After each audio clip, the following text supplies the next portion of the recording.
Thank you all for tuning in. Now, I can't promise you the outcome that you're gonna get from watching this, but what I can tell you, if you apply what you're about to learn, this will change your financial future. If you're here, it's probably because you're ready for change. And what you're gonna learn in tonight's training will do just that. So if taking back control of your money isn't enough to keep you glued to this screen for the next 90 minutes, I think it's time to reassess your priorities. And tonight, we've got a special guest. My good friend Brian is gonna be doing the training, and here's what you can expect to learn. Number one, you're gonna learn how to take back control of your money. And you're gonna do that by learning how to be the bank. Number two, you're gonna learn how to build wealth through your own debts and expenses. And you can do that without working harder, without working longer, and without taking on any additional risk. And number three, you're gonna learn how to get all the money back for every single car you will ever buy, drive, and own. That's exactly what you're gonna learn in tonight's training, so get ready, get set, let's go. Take back control. Tuesday night. Tuesday?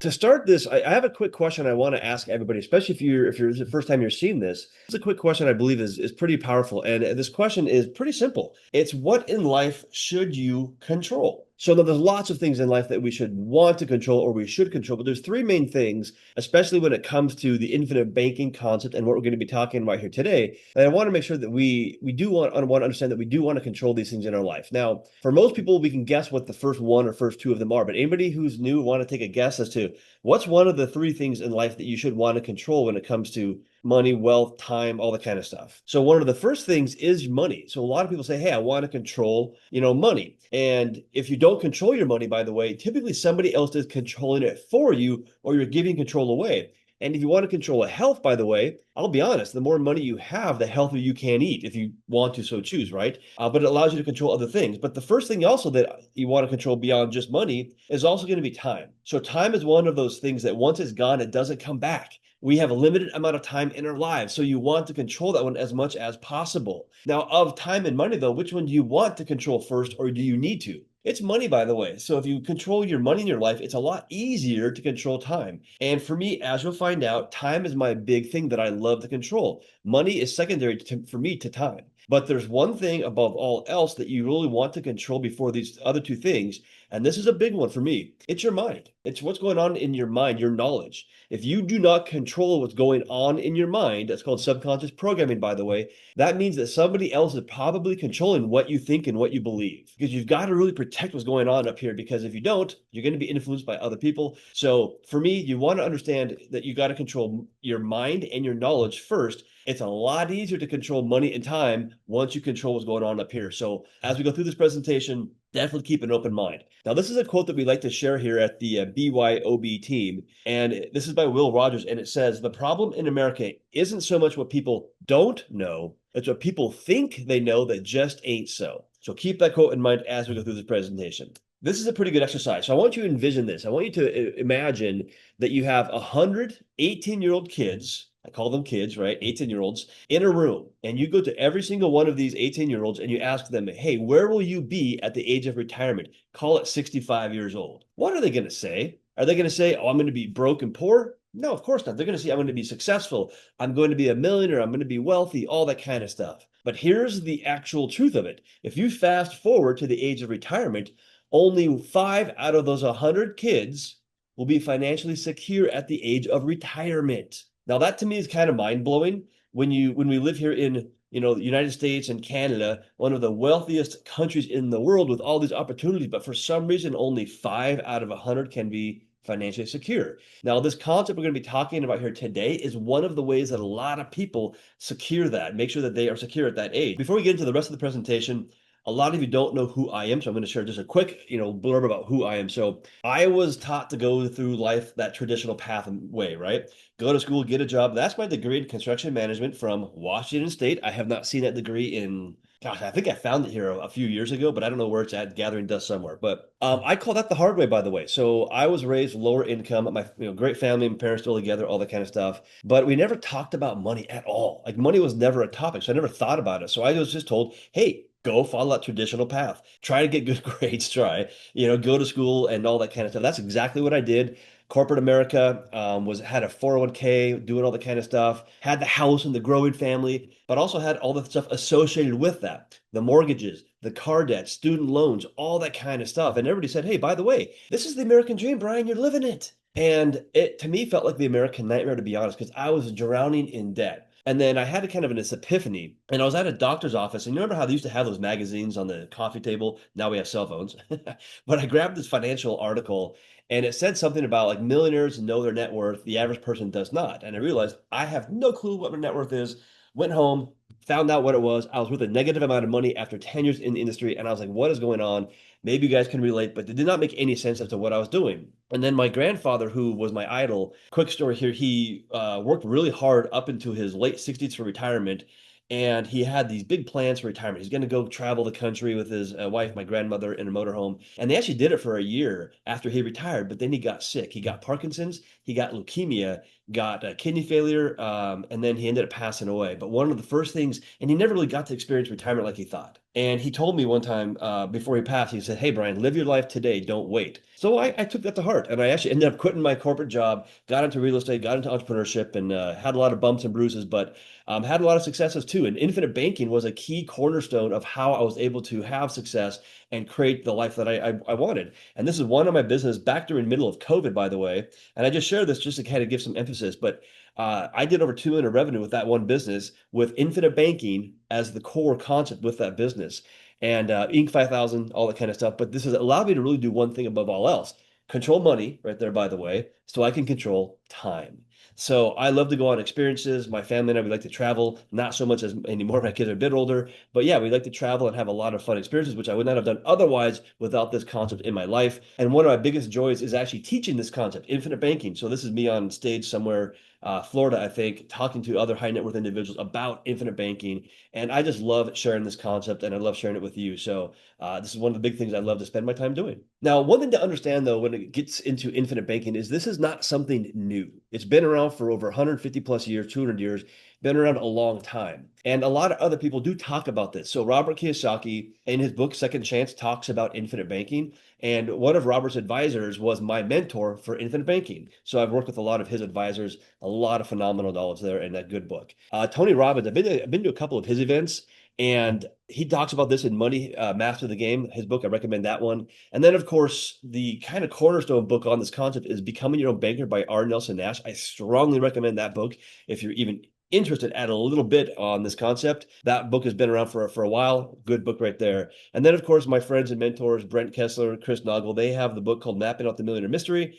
And then Chris has the Private Money Guide. Now, one thing to understand is this concept, as I said, it's not new. It's been used throughout history for generations, over 130, 40 years. This has been used by families and institutions. But here's some of the examples of who have used this. So the first one is Jim Harbaugh. So Jim Harbaugh, if you don't know him, he was at one point college's top paid coach, and he was paid by one of the colleges, University of Michigan, through cash value life insurance. What we're going to be talking about, the infinite banking concept. Why they did this is pretty phenomenal, but I won't get into the details on that one.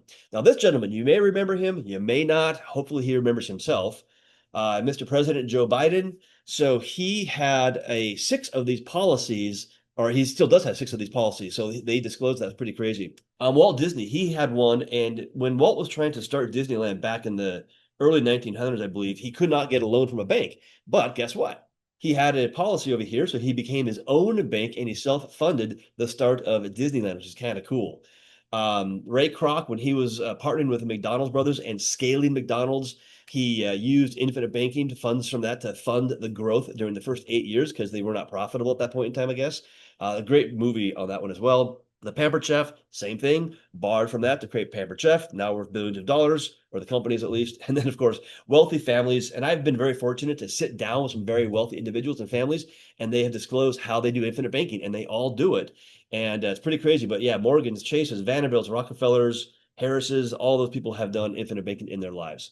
Now, to understand why we're here on this phone call, why are you listening to this? Because you've got to understand, what will infinite banking do for you? Now, there's lots of things that it can do outside of what I'm going to show for you, because that's how you can use it. But this is some of the things that it does for you.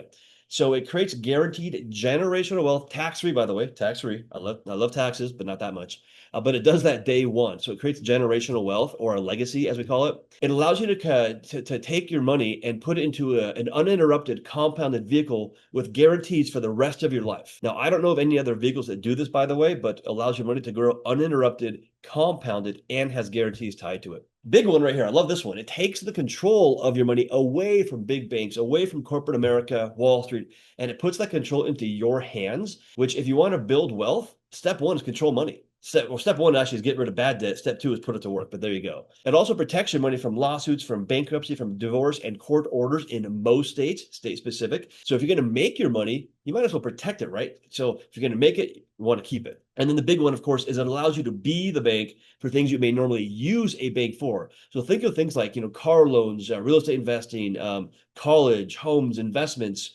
building retirement funds. But the interesting thing about what this does is it does that while still having all of the benefits listed above. So it does all of these things at the same time. That's what makes infinite banking amazing, is it does lots of things while still giving you the control of your money. So who would like to have all of these things in your life today? Not just one or two of these things, but all of them working for you today, tomorrow, next year, for the rest of your life. Let's get into some of this stuff. So before we get into some of the meat of it, we got to understand the mysteries of money really quick. So what is the definition of money? It's just a means of exchange. That's all it is. Also, are your dollars worth more today or down the road? We know that our dollars are worth more today. Your buying power today is stronger than it will be down the road. That's because of inflation, deflation, all the kind of inflations, watering down the money supply, taxes, all that kind of stuff. Because guess what? You can buy more yesterday than you could tomorrow. This is the way that it works. But taxes, are taxes going up or down? Well, they have typically always gone up, which means it's eroding more and more of the money that you're making. So once again, pay taxes today and not down the road. What do I mean by that? So retirement accounts, most 401ks, IRAs, things like that are deferred taxes. Taxes are deferred, which means you're paying taxes not on today's dollars, which are stronger, by the way. You're paying dollars on the money down the road when your money is actually weaker and taxes are higher. So does it make sense that you might want to pay taxes today on your strong money and then put that money to work and use it for the rest of your life with no taxes? Possibly. So retirement accounts do the opposite of that, though.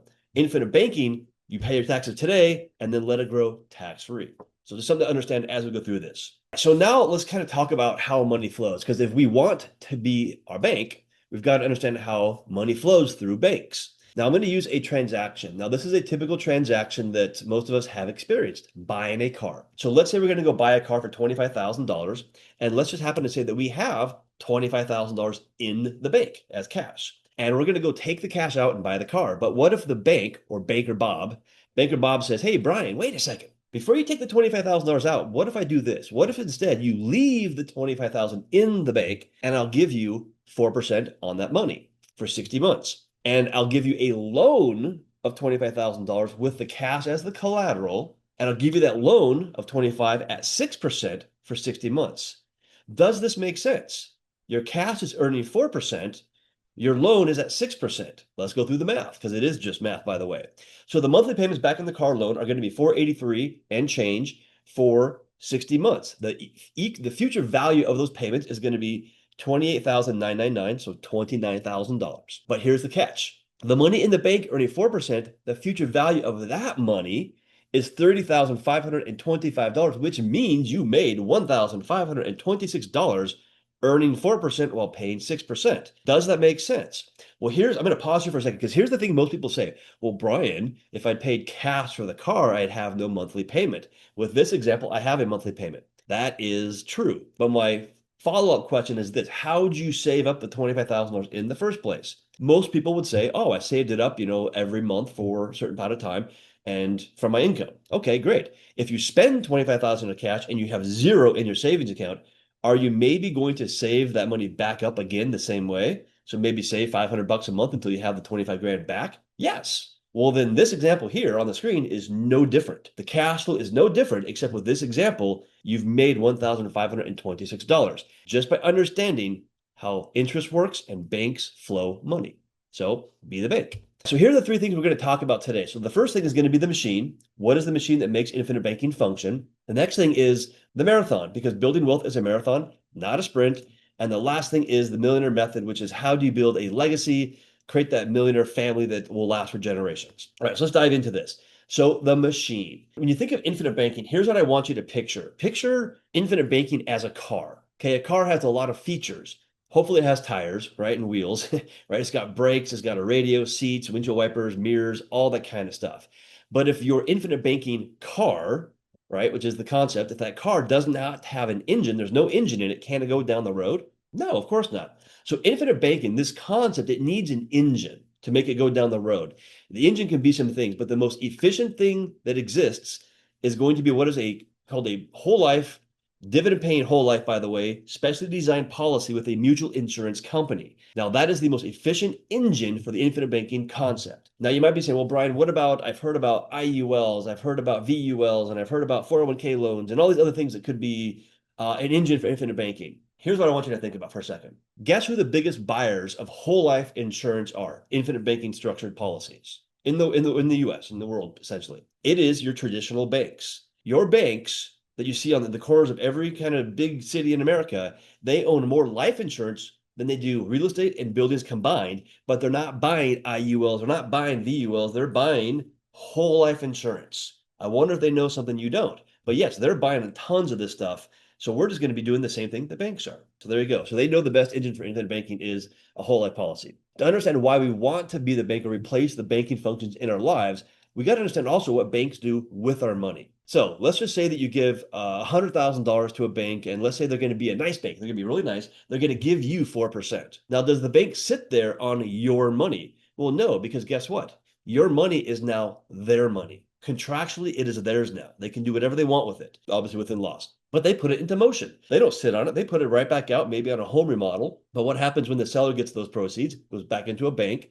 Bank lends it back out, maybe on a car loan. Car company goes back into the bank again. Repeat the process. Goes right back out on a home remodel. Contractor gets the proceeds, goes back into a bank again. Bank lends it back out, maybe on a consolidation loan for credit cards. Credit card company right back into the bank. So the bank is keeping your money in motion at all times. When they receive it, they put it right back out. They're always putting their money back into motion to the point where even though they're paying you 4%, they're earning 500% more off of your money than they're paying you. That's what banks do. They make a lot of money off of your money because they put it into motion constantly. And you can go to Bauer Financial, I believe it's Bauer Financial, and you can look it up. They'll show you that 400 to 1,300% is how much banks make on the money that you leave there, which is incredible, by the way. So next we're going to go through how to get all the money back for all the cars you'll buy, drive, and own. This is an updated section, so I updated this one a little bit from last week, if you guys were here last week. So what you're going to see here on the right-hand side is what is called a tabular detail, or just a detail of a policy. So first thing I want to mention is when you think about insurance, a lot of us think about, oh, there's going to be a premium expense. Well, I want to get that out of your head, because with traditional insurance or car insurance or that kind of stuff, you put money into it and you don't get anything back out unless something really bad happens. Car accident, health stuff, things like that. With infinite banking, you can put money in and then borrow it right back out again. So we look at that as a deposit. So premium deposit.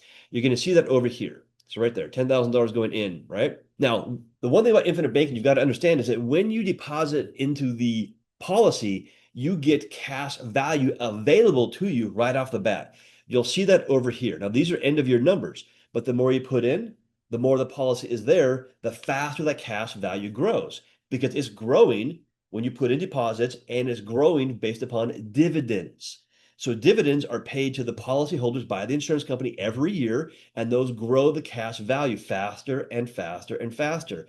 In fact, if you look on this one, you'll see that at year 8, no more premiums are going into this policy. There's no more deposits going in. But look at the cash value over here, 74,000, 77, 80, 84, 87. It's growing year over year, even though this person is putting nothing into it. And this person, as you'll see in a moment, can use this cash value for other things as well while it's still growing. Now, one thing to note too is age. So you'll see age over here. Now, age is not really a big focus with these policies. Yes, when we hit a certain point in your 70s, it becomes very challenging. And sometimes you cannot even do infinite banking, by the way. So yes, like anything else, the younger we are, the more efficient it can be because of compounding. But I have a lot of clients in their 50s and 60s doing infinite banking very well. The other thing I want to mention is death benefit. So when we think about life insurance, we think death benefit. No, we want to focus on living benefits. The death benefit is a nice one to have, but it's not the focus.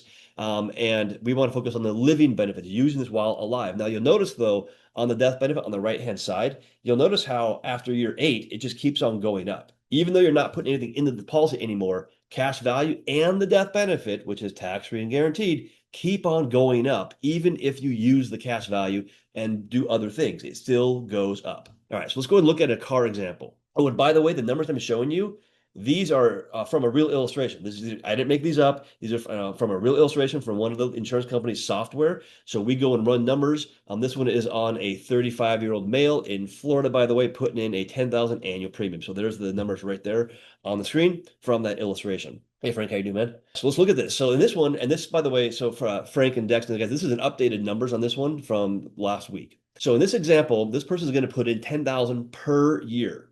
They could do that monthly, they could do it quarterly, they can put it in annually. It's up to them, up to you, by the way. This one's going to be annual. Now you might say, Brian, 10,000 that's not very much, or maybe it sounds like a lot. This is just this example. Your numbers are going to be your numbers, by the way, and I'll explain in a little bit down the road kind of what your range of what could be of what you can put in. As I said, as this person is funding this policy, the cash value is going up. At the end of the third year, their cash value is $26,198. So they said, hey, I want to go buy a car for $25,000, like the previous example. They go and get a loan from their bank. Now, what you'll notice is the cash value doesn't change. It keeps on going up every year. Why is that? Because on these policies, you're borrowing against your cash value. It's the collateral, essentially, right? And so the cash value is still there, still earning dividends, even though you've borrowed out $25,000. Once again, if you didn't catch what I just said, even though you've borrowed $25,000 against this policy, guaranteed loan, by the way, the cash value is still there, still earning you dividends. Has not changed. Pretty powerful, by the way. So this thing is growing uninterrupted, even though you've borrowed against it. But guess what? Since you borrowed from the policy, you are going to be a responsible banker and you're going to pay back that loan. So let's say you pay it back at $6,000 per year or $500 per month. What's the math now look like? Well, you put in $70,000 on the deposits. You paid back a loan, you paid back a total of $30,000 with interest, right?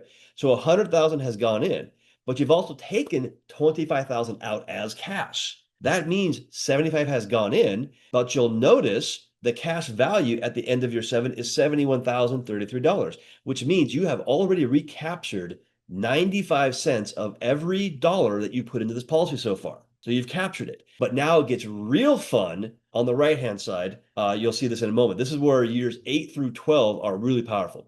Years 8 through 12, you decide to put in no more deposits. So if you look at that example, the real policy, I show there's no more deposits going in at year 8 through 12. But guess what? The cash value is still going up, which we love.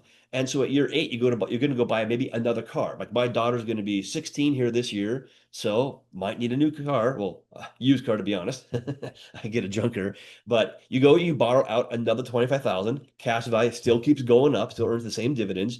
You pay back that loan the same as you did the previous one. So what's the math now look like in years 8 through 12? Well, you put in $30,000, right? But guess what? The policy, and oh, by the way, you took 25 out, so you really only put in 5,000 into this policy. But the cash value inside the policy, even though you put in zero, it grew by $16,888.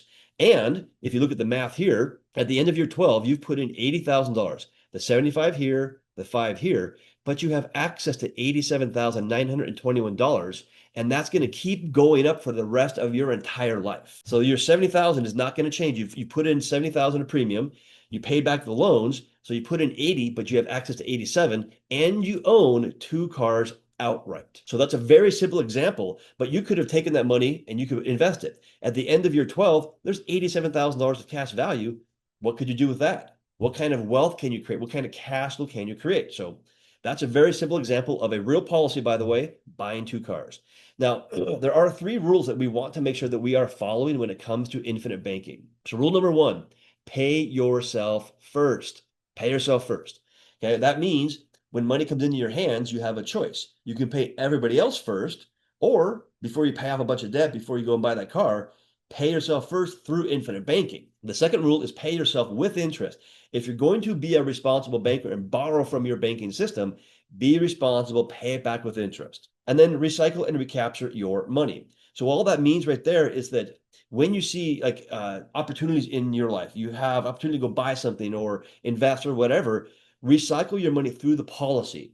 recapture that money as much as possible in the policy, because the more you do that, the easier it is going to be and the more efficient the policy will become. This works for a car. I showed you that right there. And what else does it work for? So one of the number one things that people do with infinite banking, by the way, is getting rid of debt. So when it comes to really building wealth or changing your financial situation, there's two steps. They're simple steps. I am not going to say they're easy. Simple does not mean easy, by the way. Simple step one, get rid of bad debt. Step two, use good debt or put your money to work. That's it. Now, once again, simple and easy, not the same thing. But debt is one of the things that you can really get rid of really quickly with infinite banking. So let's go through an example of this. We are updating this example as well. I have not quite gotten through all the math on it, but this is the previous one. So in this example, we've got a 45-year-old chiropractor, and this chiropractor has 9 third-party debts, so quite a bit of debt. Total is almost $500,000, and the payments he's making is right around $5,777 per month, almost $70,000 per year. And if he paid this off as scheduled, the rough calculation is 19 to 23 years is what it would take to pay all the debts off if you just made the scheduled payments. This gentleman came to us and said, hey, I want to do infinite banking, and let's go ahead and set this up. So we said, hey, let's do a $25,000 premium deposit. Now, I'm going to pause right here for 1 second because a lot of people say, well, Brian, that's a huge deposit for me. Or, hey, it's not very much. Well, it doesn't really matter. This is a doctor. These are his numbers. So the other question I get is, well, where did he come up with $25,000? Does he just have that much money? No, he doesn't actually, by the way. What he was doing, though, is he was taking cash flow income and putting it into other retirement buckets, 401ks, IRAs, some other stuff. And he didn't really like that, but he didn't really have any other choice. So when it came to infinite banking, he said, hey, I'm just going to divert some of the funds going to this retirement bucket and put them into infinite banking. So his cash flow did not change. That's the key thing with this. Cash flow did not change. Puts in 25,000, and these are very conservative numbers. The next illustration we're going to be doing is going to have the higher cash value. But let's just say that when he puts in the $25,000 premium deposit, within 30 days, he has access to right around $14,863 of cash value. So he can go ahead and borrow that right back out. And what's he do? He takes a loan from the policy, pays off Nordstrom's card, Discover's card, or the Lowe's card and part of Nordstrom's card. His debt drops, and his monthly payments also drop by $448. Now, going to pause here for a second because that $448 that he just recaptured, remember rule 3, recycle and recapture. So he's going to recapture that $448 and put it back into his policy loan to replenish the cash value for the next time he takes a loan. Okay, so that's what happens in year 1 on this example. But what happens in year 2? So in year 2, another 25 goes into the policy as a deposit. Cash value goes up by $16,571, and the payments back to himself of the 448 is $5,374. So the total cash that he has available inside this policy is $21,945. Borrows that out, knocks off a huge part of Wells Fargo card, private loan, and a big chunk of the BMW. His debts have dropped by quite a bit. His monthly payment has dropped by $1,917. Pretty awesome. So now what happens in year 3? Same thing. 25 goes in, cash value jumps up by 25 and change. The payments of $1,917 back to himself equals $23,004. Cash value, 48 grand.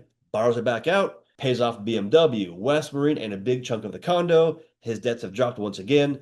Monthly payment has dropped to $3,677. So it's being more efficient. What happens in year 4? Well, I'm going to pause here for a second because when it comes to infinite banking, this is the marathon method. So I want you to understand this. So how much have we put in? 25 times 3, that's 75,000. That's 3 years worth of deposits. But how much have we taken back out? Around $55,000. Now, how much is left in the policy earning dividends and growing the policy?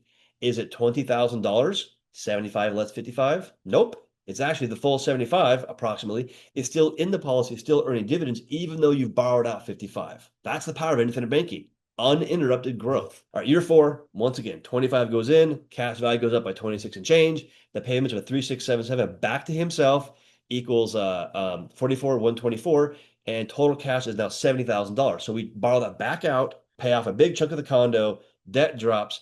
Monthly payments do not change, by the way. The monthly payments stay the same because the condo and the house, they're amortized loans and they don't change when you pay down the principal. So they're going to be the same number. Now, in year 5, though, once again, same thing goes in. 25, cash value jumps up by 27,000.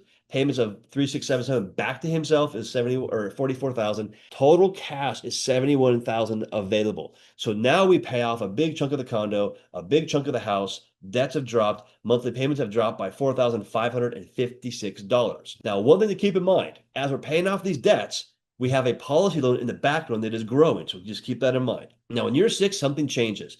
So in year 6, the doctor said, hey, this is awesome. I love the way this thing is working. I want to do more. Okay, well, we cannot increase the first policy. That was maxed out. So instead, what we did is we said, hey, let's decrease the premium on the first policy. We're going to decrease the first one from 25 down to 10,000. You can see it right here. But the cash value goes up by 13,000, more than he put into it. We start a second policy because he wants to do more of these policies. We'll do the same thing as the first one.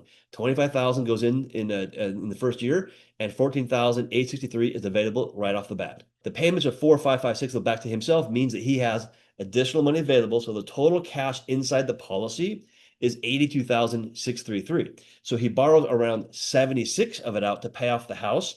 And now the house is paid off. No more monthly payments going to bad debt. Now the question comes up is, well, okay, what happens next after year 6? So all through year 6 and part of year 7, the doctor was taking the 5,777, that monthly payment that was going to the bad debt. He's taking that amount of money and he's going back into his policy loan and paying down his policy loan. It takes him about 16 months to do that. After that's all done, he has zero debt. Took him less than 8 years to do that. He has multiple 6 figures of cash value that he can now put to work to create cash flowing assets in his life and start building wealth at the exact same time he's doing all the other stuff we talk about. So this is pretty cool how he did this. And once again, we're working on another example of this to update it with some newer numbers. But if you're saying, well, Brian, how do you map this out? How do you do all that kind of stuff? We have actual software, custom built software, proprietary, that we built that maps out how to do loans, how to pay off debts, how to do velocity banking, if you understand that concept, and much, much more stuff. And so this is the software here. It's called the Vault. The website is BYOB, be your own bank, BYOB, vault.com. You can go check it out there. But yeah, so we run all the stuff through there because this is what maps it out for us. So think of it kind of like your own blueprint. So we actually have an implementation team, by the way, that works with our clients after the fact to make sure that you understand how to use the policies correctly, all that kind of stuff, and basically be your own blueprint team for using the policies correctly. So next up, I want to talk about kind of is the millionaire, the legacy part of it. So how do we, once we've done all this other stuff, like I don't have any bad debt, don't need the cars, nothing like that, can I still benefit from being my own bank and being a privatized banker? The answer is an absolute yes, because that's where the fun really begins. Hey, I've got rid of all this bad stuff. Now how do we start creating more cash flow in our lives so we can start living a fuller life, wealthier life, all that kind of stuff. So here's some things that a lot of people have done with infinite banking. These are our clients, by the way. So a lot of active real estate investors, so flips, buy and holds, all that kind of stuff. Commercial property, so think like mobile homes, which is something I want to get into again. Apartments, quadplexes, fourplexes, things like that. I've even had some clients that are renovating like a room above a garage to rent that out for cash flow, all that kind of stuff. Private funds and private lending. So think of like real estate. You want to lend on real estate, but you don't want to be the guy managing the project. You can be the lender on it. A lot of business owners. So business owners, and I was one too, or am one. One of the things I did incorrectly, I should say, when I was a business owner, I didn't take enough money off the table when I was a business owner and had all the revenue and put it somewhere else for the future. I didn't do that. I just thought, oh, I'll do it next year. I'll do it next year. I'll do it next year. So I got a lot of clients that are business owners using infinite banking as a way to pull money from the business into something else and have it there for the future, have it there for running the business, retirement, that kind of stuff. I do have some options traders, talking to a gentleman yesterday about this, by the way, that use the policies as their line of credit for doing that kind of stuff. Startups, I've had a lot of people start up businesses and even flipping equipment, flipping cars, flipping forklifts, flipping just things that have value, all that kind of stuff. So lots of things. What I want to do right now is I want to get into some examples real quick of how the policies look when they're like 8 years down the road, when you're lending, that kind of stuff on the returns. So this is going to be a real example of a real illustration. And on this one, you're going to see in the first year, 150,000 goes in on the premium deposit side, and then 50,000 annual premium every year thereafter. Now, this person, by the way, is a private lender. So they had a lot of capital sitting around and they're making a lot of capital. So they wanted to see, hey, would it make sense to go through infinite banking first? They had $100,000 as well in their fund they would use to private lend. They put that into the policy at the very beginning as a dump in. So you have the option at the beginning to overfund the cash value by doing a larger deposit at the beginning. It's optional. This gentleman did that $100,000 as well. So What does this look like down the road? So I'm going to go to year 8 because as this thing ages and as they put in the additional premiums and the cash value grows, it becomes more and more efficient. So let's look at year 8. In year 8, the cash value, your bank grew by $66,722. But crazy, you only put in 48,000. So the thing grew by 13%, or sorry, 37% cash on cash return. So it grew by $18,000, but you only put in 48.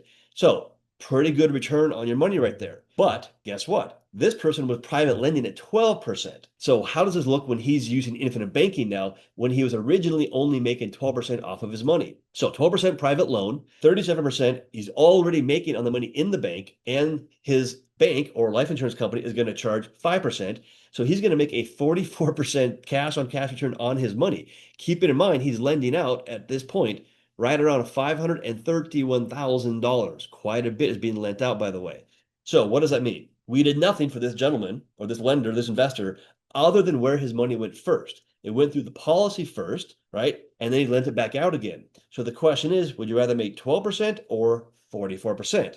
For this investor, it was a no-brainer because the future wealth this thing is going to do for him while he's still private lends is going to be multiples of what he would have done originally. So very, very powerful right there. So how do you do that though? How do you do what I just showed you? Well, it's the same way you eat an elephant. It's one bite at a time. And the other analogy I like to use is that the man at the top of the mountain didn't fall there. So a lot of us, we always see like that successful person and we put them on this pedestal sometimes or at the top of the mountain. Hey, I want to be that guy. That's so cool. Look at this guy. But how did he get there? Well, he stopped walking around the mountain and he started climbing the mountain. You got to take that first step. And so that's how those individuals get there, right? They get that first step. So it's kind of something I always like to share. So this works for debt, works for expenses, vacations, homes, taxes, everything else. Now, when you say, well, how do you do this with investment? So you can do real estate properties, you can do investments, you can do everything else. And we even have software called the Gain Projector. It's part of the Vault, by the way. That actually maps out investments. So, hey, you say, I want to go do an investment. I want to go do real estate. What's the best way to flow this through the policy? We'll actually map it out for you. So you can see what's the best way to do it. Okay, so we do a lot of investments and things like that for people. And the Vault will do all that. Now that you know how infinite banking generally works, and by the way, I've got some more slides that go into some more of the Q&A and the questions and the structures, and then how to fund it and more of the common questions. But this is one of those concepts where if I had known this when I was younger, or my parents had done it when I was younger and they were younger, it would have transformed my life, my kids' lives, and generations because this thing is generational. So I mention this because if you've just learned about this, strongly recommend that you share this with people. This book right here, which is the one that I mentioned at the very beginning, is a great one to share with people because this can make a big impact in people's lives. This is kind of the flip that we're looking to make, right? With infinite banking, right? Most of us are the person on the bottom of this picture, right? Pulling the money, working for our money. We want to flip it and be the person on the top. It just takes time, but it'll get faster and faster and faster. So keep that in mind. By the way, death benefit equals guaranteed legacy. I'm going to show you what that means. The loans and the policy, so you have control. Remember, we said we control the loans or control the policies. I'm going to show you what that means. The internal value, so these policies grow tax-free. So there is no tax consequences unless for some reason you cancel a policy. But yeah, there's no taxes on these things. They're exempt from judgments and liens in most states, and you can even create tax-free retirement. So there's lots of uses for infinite banking, but those are just some of the highlights. And I'm going to get into a couple of different examples of some of those. So let's look at the generational wealth aspect of infinite banking. So when you have a life insurance policy like these, there is a death benefit. That death benefit is tax-free when it's paid out down the road and is guaranteed, by the way. But the interesting thing is that, one, it's there day one, and it increases over your lifetime. So in this example, this is a 42-year-old female putting in $20,000 for the first 5 years. That's their deposit. After year 5, then the premiums, they're going to drop them down significantly because you can do that. But look at the death benefit year 1. 20 goes in, death benefit at the end of the year is $325,000. It's significantly more than what that person has put into the policy. Now, God forbid something happens in the first 5 years or any point in time, but they're going to their benefits or beneficiaries are going to get a death benefit that is multiple times what this person put into the policy. So it creates that generational wealth guaranteed, but it multiplies it as well. So if you understand, and by the way, look at this, 5 years down the road, this person has put in $100,000, but the death benefit is $483,000, almost 5x what they put into it. But even when this person drops the premiums down at year 6 and year 7, the death benefit keeps on going up. So if you understand what I just said right there, you'll understand why wealthy families have been doing this for a long time, and they get a policy on every single family member when they're born, because they know that, hey, we're going to turn $1 into $10 tax-free guaranteed every single generation. It's when you do the math on this, it is amazing. And I've even talked to families that are doing this, so it's pretty cool when you see how they're doing this. Policy loans, they are guaranteed. There is no credit check, there's no approval. Ask and you shall receive. You log in, type in how much you want, hit enter, it shows up. And the loans are private. So the loans, they do not show up on your credit report. They don't go on it, so they don't affect your credit score at all. In fact, nobody knows that you have them. And then on the loans, there are no payments required. There's no minimum or maximum payments required.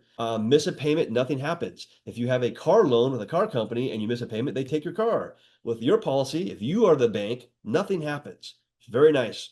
And you also have the title, by the way, if you paid cash for the car. Other thing to keep in mind is that the interest on policy loans is only applied once a year, which means every dollar that goes in goes to principal. Once again, that's a little bit more into that, but I would get into that more on a call. Another question I get quite a bit is, how do I fund the policy? Well, the premium deposit can be monthly, quarterly, or annually. It's up to you. The minimum and maximum on your premium is one. Low end is 10 times your age per month. 50 years old, $500 per month. That's not the recommended premium, by the way. It is just the minimum. The maximum depends on the individual, but roughly speaking, right around 20 cents to 25 cents percent of your gross income. So if your gross income is $100,000, 20 cents of that is 20,000 annualized premium. 20%, keep it 20 cents. 20% of 100 is 20 grand. Divide by 12 for the monthly. So in this example, this person put in 60,000 annualized premium in that first year, but that's a 10,000 annual premium and a $50,000 dump it. Okay. And then they're doing $10,000 thereafter every year. And you'll see the premiums go down over time, not up, by the way, they go down. At the end of the first year, this person has access to 55,000 and change of cash value based upon 60,000 going in, which means they have access to like 91% of what they put in. But look at year 2. In year 2, they put in 10,000, but the cash value goes up by $10,607. And it's going up by more than they put into the policy. So, and that keeps accelerating, by the way. You can see it, 11,000, 12,000, 13,000. That's how much it's going up by. In year 11, though, they choose to drop the premiums down to 3,120. But look at this. The cash value still increases by $10,590. So you can see how this thing is becoming more and more and more efficient as time goes on. That's why I love infinite banking, because it just keeps getting better and better and better. All right, here's the Warren Buffett quote that I don't quite like, but I still have not replaced it yet. His quote is, I don't think he really said this. I have not been able to verify that. But his quote is here. It says that if poor people would just do what rich people do, they wouldn't be poor anymore. I don't like that quote, because if they, like, one, they can't do what the wealthy do all the time. Sometimes you can, but not always. The way I look at it is this. If you have the knowledge of the wealthy, you can take action like the wealthy, because you have to take action on knowledge. Like, I can give you all the knowledge in the world, but if you do nothing with it, nothing is going to change. You've got to do something different. So I always say that, hey, if you have the knowledge of the wealthy and you take action on it, you can change your situation, but you've got to take action. Quick thing here, and then I'll get into your question, Sam. So why would people work with me? So I've been teaching infinite banking for about 10 years now, 9 years, but I've been doing webinars and things like this for a long time. We here at the BYOB team, we have an entire team that works with you to set up infinite banking. There's about 30 plus of us that work with you. We are one of the largest, if not the largest producer of infinite banking here in the US. I have probably 100 clients right now in underwriting, something like that. We provide you ongoing support, ongoing services, and there's no cost to you. We don't charge you for that. So you can call me up anytime you want. The other thing I get quite a bit is an IUL, or an indexed universal life, or a VUL, or variable universal life. Is that infinite banking? No, it is not. IULs and term insurance pay some of the highest commissions, by the way. We take a 70% cut in commissions to do infinite banking. So the commissions are pretty low with this kind of a product. And we only do infinite banking. That's really all we do. But if you want to understand, IULs, go study them all you want. But the one thing to keep in mind is go look up Kyle Busch IUL. You'll find the big, huge lawsuit happening there where he lost $8 million. And then who's the biggest user of infinite banking, the concept? Wealthy families, politicians, probably, and banks. Do any of them buy IULs? Well, No, and not if you know what happened to Kyle Busch where he lost a bunch of money. They buy whole life insurance because they know that it works. There you go.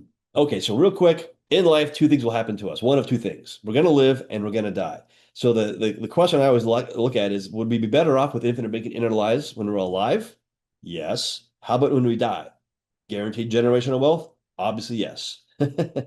Yeah, the Biden family and Rockefellers, yeah, they're all doing this. I mean, and I've talked to, friends of mine that are, they make, 5 to 10 million of revenue per month, and they're doing infinite banking. Take care, everybody, and look forward to seeing you guys on the next call or at the 3-day event.